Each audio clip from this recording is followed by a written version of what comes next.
As you can see on the slide, we didn't have any luck. Some people had some rather boring hours of just looking at videos there, but they did not find anything. So well, the next step was, again, I start thinking like a hacker, how easy or difficult is it to set up a spoofed terminal, a fake terminal?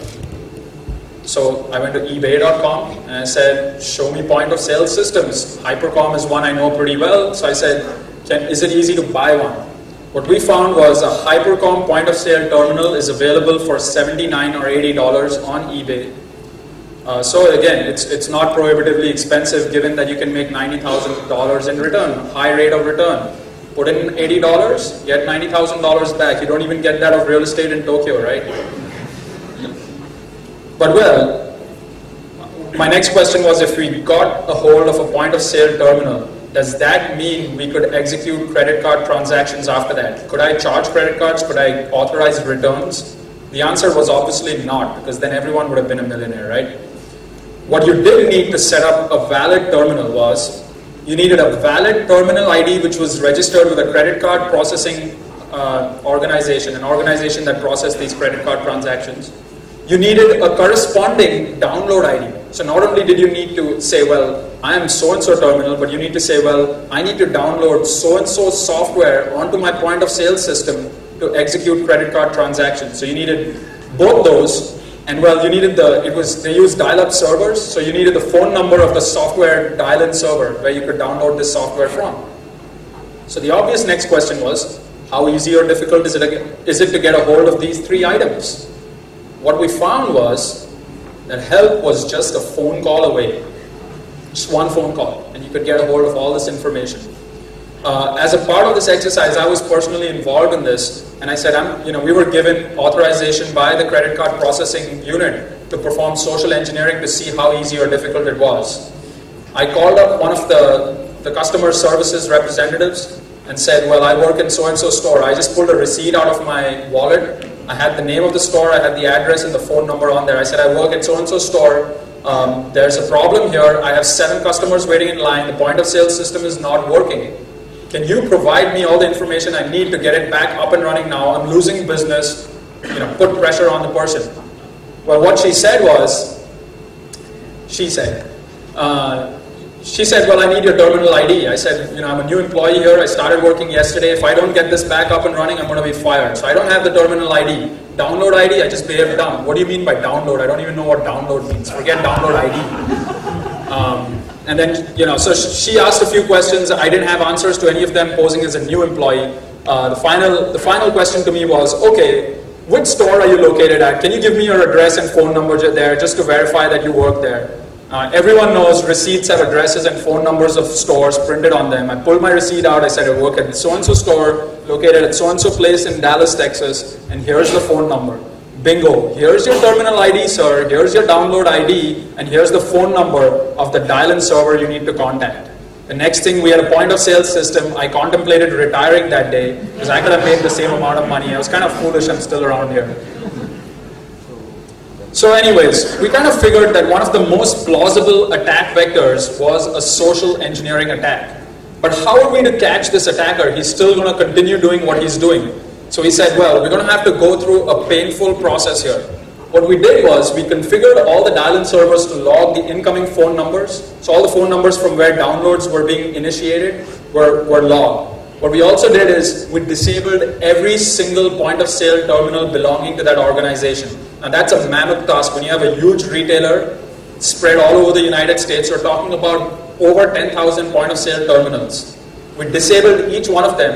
It obviously was a business hindrance. But what we also said is, let people from the stores call in and we'll enable it. So people were working 24 hours, 3 shifts, just getting their point of sale terminals enabled. The purpose of that exercise was, since all the terminals are disabled, the guy with the false terminal is potentially going to call back as well to enable his terminal.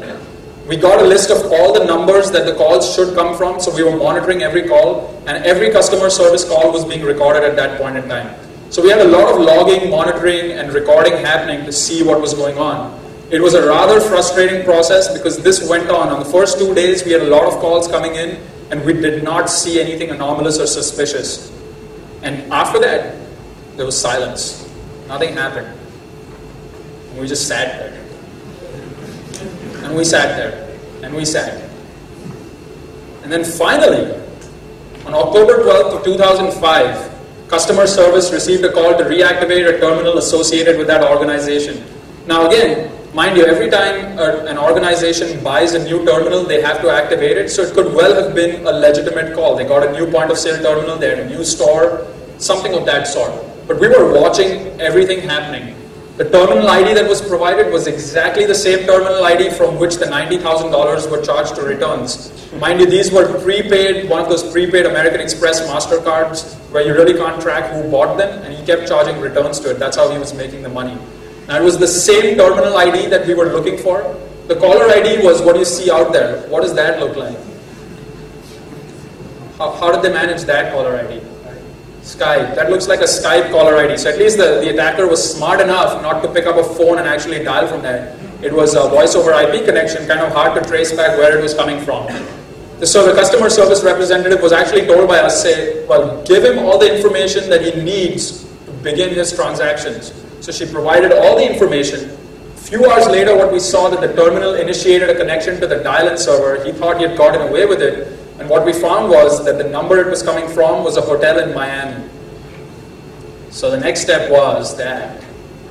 And the person was caught. He was stupid enough to actually connect it to a modem where he could be traced back. But he was smart enough to make $90,000 before he did that.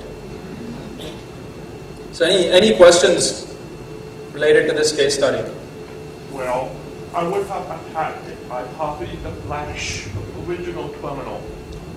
That would have definitely been a much smarter attack. Copy the flash of the original terminal rather than having to call back in. I agree.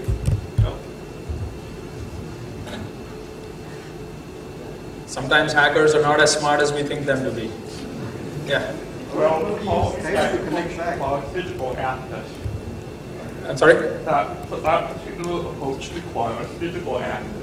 Right, yeah, and I think you both are referring to the same issue that, again, why did he use an analog connection, initiate an analog connection to talk to the dial-in server? He could have used another voice over IP provider and it would have made life real hard for us anyways. Now again, mind you, these systems that they were using are legacy systems. Point of sale terminals have been around for a long time. And we're just seeing a transition to IP-based point of sale terminals. Primarily, they're still the dial-in old system, so they don't really have too much logging capacity on them. There's not much you can do to respond to such an attack. But like I said, we were fortunate. The attacker was foolish enough to make that connection. So there's no questions on this case study. I'll go to my third and final case study. Yes? You said it was a legacy system. How do you actually log? Well, what we were doing was logging on the dial-in server. So the RAS server, basically, which we enabled logging on that. That did allow logging, but just the whole mechanism, the protocols being used, it wasn't IP-based, so it's kind of hard to perform the traceback.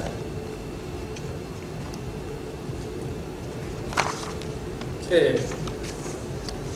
So third and final case study. This one is related to cyber extortion.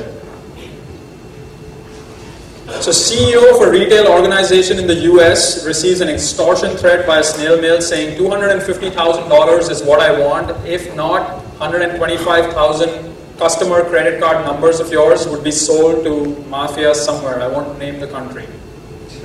So that was basically a rate of $2 per credit card. What do you think a CEO in the United States, how do you think a CEO of a large retail organization would respond to that? Pay the money. There are no Boy Scouts out there. They will pay the money. But fortunately, legal counsel was powerful enough where he said, well, think about it. We pay the money today, they come back tomorrow. So it's not just not a point-in-time case where we get rid of this. It's something that could happen repeatedly. So we were hired by legal counsel to actually look at this, to look at what was going on here. Also what these guys said, the extorters, they didn't want to communicate at all. So they said, there's going to be no email communications, nothing of that sort. They received a snail mail letter which had an excerpt of true credit card numbers. So they said, here's proof that we have a hold of your database. If you're agreeable to our terms, on a footer on the main page of your website, say yes. If not, say no. So the only means of being able to communicate with these people was through a footer with font 3 or 4 on the main page of the retail organization's website. Yeah. Yeah, they were basically holding them to ransom. So what they were given was a mere 72 hours and said, well, the legal counsel was trying to buy time there. So they were communicating via these footers. It was really interesting to see that. And they asked them in real tiny font, can you give us 72 more hours? And, and at that point, they were starting to get a little more brave. They were using voice over IP connections to talk to these folks. I guess they were outside the United States. They figured if caller ID is not exposed and things of that sort, it's almost impossible to lay our hands on them. So they did start using voice over IP communications, communicating with in-house legal counsel, said, well, okay, 72 hours is all you have. Think over it. If not, you know the consequences. So 3 members of my team were brought in to investigate round the clock over the next 3 days. So it was 3 days of no sleep and no food. Our job was basically to determine how the credit card database may have been compromised, and more importantly, if it was compromised, who the culprit was. Obviously, there was multiple aspects to this investigation. Other aspects were being looked at by other teams, the legalities and dealing with law enforcement, etc. We were focused on the technicalities of the attack, so that's what I'm going to focus on here. So what followed was some frenzied analysis. We did not have time to perform comprehensive analysis of things here. 72 hours is not a long time. So what we said is, well, let's look at the web server logs. Is there anything malicious or anomalous, like we saw in case study 1? Is there some indication of a session fixation or a SQL injection? Something of that sort. Nothing. Well, we reviewed all employee email boxes to see if there was any internal fraud. Was someone internally passing credentials or credit card numbers? Did not seem to be the case. Again, like I said, it was pretty much just touching on the different aspects and the low-hanging fruit and determining what was going on. The interesting thing at that point was, the IT guy said is to me, how come you're not looking at the database logs? The database is where the information is stored. Now, from anyone here who's ever dealt with most of the commercial databases out there, how much do databases actually log? Close to nothing. Databases, especially in this case, it was Microsoft SQL Server. It was not logging anything. They had all logging turned on. You know what that meant? That meant that I will log in and log out activity. That's what Microsoft SQL Server was doing. And with the login and log out and the application server talking to the database server, you can imagine what we saw there. It's pretty much a persistent login from an account that the application server was using and pretty much sat there. And every so often when there was a reboot of the application server, we saw a log out and there was a login again. So that's what we were looking at, probably 5 lines of logs here. We didn't find much as expected. Well, then what we said is we need to kind of look at the web application again and see if there's any flaws. And mind you, I used the word scan there. So if Mark Curfew was here, he would beat me up. But as per the keynote talk, application scanners don't do a good job, and in this case it really didn't help us find anything either. But again, it was a race against time. We were trying the fastest method out. So nothing. The last resort at that point is, well, let's have a quick look at the application code and try to determine if there's something bad or there's, again, potential SQL injection. That was the primary threat we could think of at that point, since it was a potential database hack. So we said, well, let's look for SQL injection for starters. If not, we'll start expanding our list of attack vectors. So SQL injection through code review. Well, here's what we were provided. Retail organization, here you go, 100,000 lines of code. Thank you. 72, not even 72 hours now. It's probably 47 hours at that point. So obviously a comprehensive code review was ruled out. We were not going to go through every statement, perform data flow analysis and things of that nature. What we resorted to is some quick scripted searches. Said, well, let's run some quick greps and scripts here and try and figure out if there's something bad happening. Now, I'm going to pose the question to you again. If you're looking for a SQL injection bug without having to perform data flow analysis in source code, what would be the quickest scripted search?